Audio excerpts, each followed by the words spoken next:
In these uncertain economic times, is anybody surprised that some people are out there lying about how much money they have? I mean, I just personally, I feel like it's too much effort to lie about something like this, to try to create an alternative lifestyle that you are not living. But for some young adults, that's not the case. A new survey says that nearly 6 in 10 singles have been financially catfished, meaning that somebody they dated lied about money to appear more successful than they really were.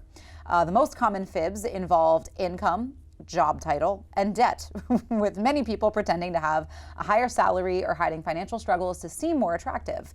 Some even use fake luxury photos or inflated lifestyle claims online. The study found that Gen Z and millennials were most likely to be fooled, while men were slightly more likely than women to admit they have faked their finances to impress somebody. I think of all three of the things you laid out there, that debt might be the one that is the most pervasive. Scary, because yeah.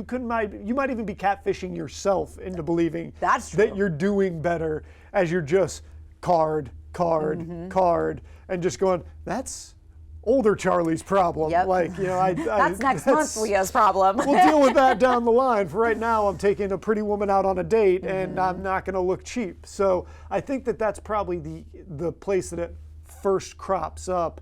And then I could see, in for a penny, in for a pound. Maybe you start lying about all the other stuff too. I guess, yeah, I just don't see how the mindset begins and how it continues from there. Because, like, let's say you really hit it off with this person, but they believe you to be a slightly different person than you are. Like, eventually it's going to come out that, like, you don't hold that particular job title, or that you're in a lot more debt than you said you were, or, something is going to come up that you were caught in a weird lie. And then, either that will turn the date sour, or it's just like, it's weird. Why would you lie about that?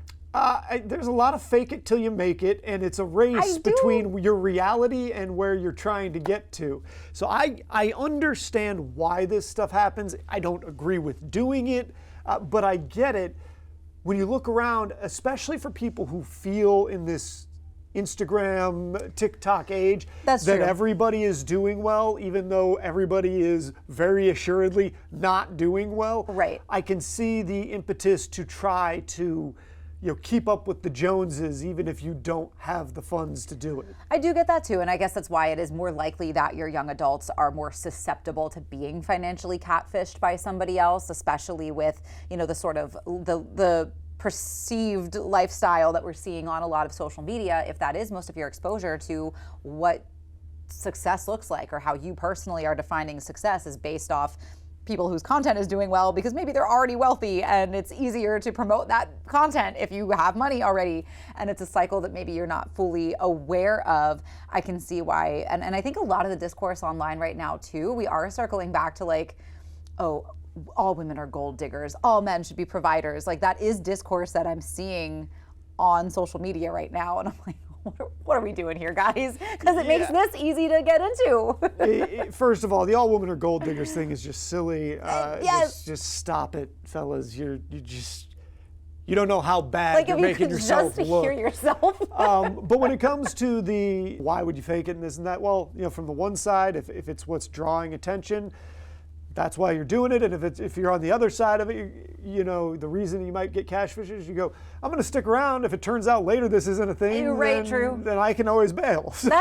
That's true. But yeah, I personally find it too exhausting to keep up with one life, let alone 2 lives lived. Faking who you are is a bad idea on so many levels, but this one is one of those that will inevitably catch up to you. And then what do you do? Where are you? How far set back are you? Have you hurt yourself for 5 years, for 10 years?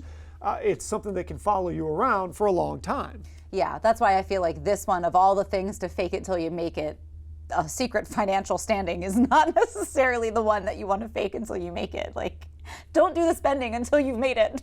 Yeah. But an interesting concept and something to be aware of, I guess, if you are in the dating pool still and you're thinking something's fishy about this financial person that I don't quite trust, you might be onto something there. But we do have more Coast Life to get to when we get back. We're talking about the Art League and OG6.